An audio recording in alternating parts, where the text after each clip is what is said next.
Hi, it's Laura here and welcome to this BridgeVid short course on styles of defense. Now, defense is one of the most tricky parts of the game. It can be one of the most rewarding when you do it well, and it's also got the best return on investment when it comes to improving your card play or any other element of the gear game. And this is because you're defending 50% of the time.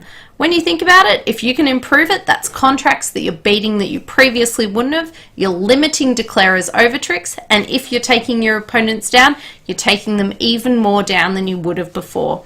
So throughout this course, what we're going to do is teach you our 6 methodical approaches to your styles of defense or techniques that you're going to use. That's going to start later on this week. For the first few days, what we're going to look at is the basic elements of defense, including our counting and what we're trying to count to be able to work out how to defend. We're also going to look at our opening leads and our signals. Then we're going to get into that real nitty gritty, our styles of defense. And then towards the end of next week, we're going to look at how we build up a defensive plan for our side. So let's get into it. First of all, when you get to your homepage for your Styles of Defense course, you'll see all your lessons listed here. Now what you can do is you can click on each lesson and simply go to it. Once you've completed a lesson, it'll be striked out for you. Each lesson comes with a video, also comes with a page or two of notes, and it'll occasionally come with a quiz or a set of problems if we think they're going to be relevant for that lesson.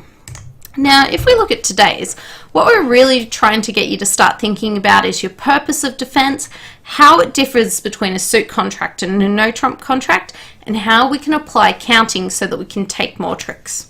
So first of all, what's our aim in defense? The obvious one, we want to be able to beat those contracts. We want to beat every contract that we start to defend. We also end up with secondary goals. These are the ones that if we know we can't defeat a contract or if declarers already made their contract, we want to limit the number of over tricks that they can get. If we've already defeated a contract, then what we want to do is we want to try for even more under tricks. So we want to try to get even more. Now, when we're defending suit contracts, it is completely different to no-trump contracts, and this is because our techniques that we can use are quite different. If we're playing in a suit contract, of course we have the ability to rough declarers winners. This is one of the strong things that we have in defense.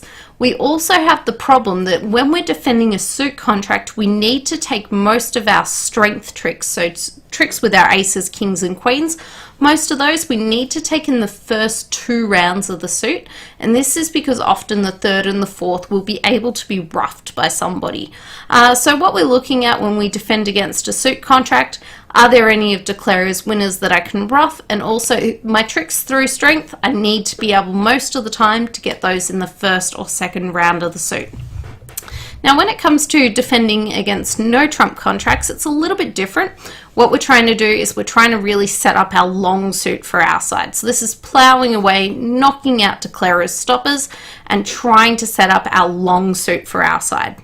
Now what you might realize is that this often sounds quite similar because it's what declarers' tactics are.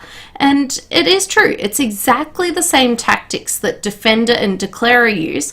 They just have different goals. For instance, if a declarer is in 3 no-trump, they're trying to get 9 tricks out of the contract, whereas the defenders, they're trying simply to get 5 to beat the contract. So we're all using the same techniques, just the differences are defenders will obviously need less tricks. And also the key thing that comes into it, you can't see your partner's hand. You can obviously see the dummy instead. This presents different problems, but it also gives you, in a way, a bit of a benefit because you can see the dummy. So each side can see half the cards, but you also get some signals from your partner. So in a way, you'd almost prefer to be defending. Now, when it comes to counting in defense, there are certain elements that are going to be more important than others to actually count out. Now, we recommend, if you haven't done it already, go do our Counting Out of Bridge Hand short course. It's a 2-week course, but it does really get you thinking about the way that you should be counting out a hand. The key things in defense, though, that we really want to focus on, those suit distributions. They're going to be telling us if we can get roughs or not. They're going to be telling us if our long cards are becoming winners in no trumps. We also need to look at high card points. Now, a lot of defense, what we need to do, we need to allocate our partner some high card points, and we need to try to basically match up the hand with the points that we need them to have to be able to beat a contract. This might sound a little bit weird to start with, but we'll keep working on it throughout the course. We also need to think about the trump length. Now this is both with declarer and dummy, but it's also with our partner. For instance, if we're trying to give our partner ruffs, will they have trumps to be able to do the trumping? Big thing to consider. The one that's really interesting, it seems kind of obvious, winners and losers, counting those in defense. Seems very obvious, but where does it come in? It really comes in with what our goal is. Now, so often I'll see in one no trump that the defense will get off to a really good lead. They'll lead their 5-card suit, and they'll have the ace, the king, and the queen, and they'll be able to draw out declarer's cards in that suit to be able to get themselves to 5 tricks. And they'll see that instant gratification. But really, rather than seeing those instant 5 tricks, because they always had those, what they needed to be thinking about are, where are my 6th and my 7th trick coming from so that I can beat that contract?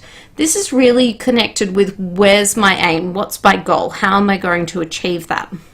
It's also the case, for instance, if you're defending 4 of a major suit and you've got 3 aces, you've got 3 tricks for your side, but where is that 4th trick coming from so that you can defeat that contract? So counting winners and losers seems very obvious, but it's really in line with what's my goal.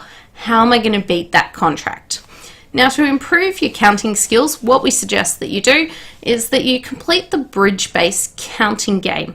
Now, we're going to put a demonstration video in so you can see how it works, but basically if you can spend 5 minutes a day completing this game, you're going to find that your pattern recognition improves and that you're able to count out a hand just that little bit better. We've also got a couple of problems that we've put in there for you to do today, and there's a video at the bottom of the page which will show you the solutions to those problems.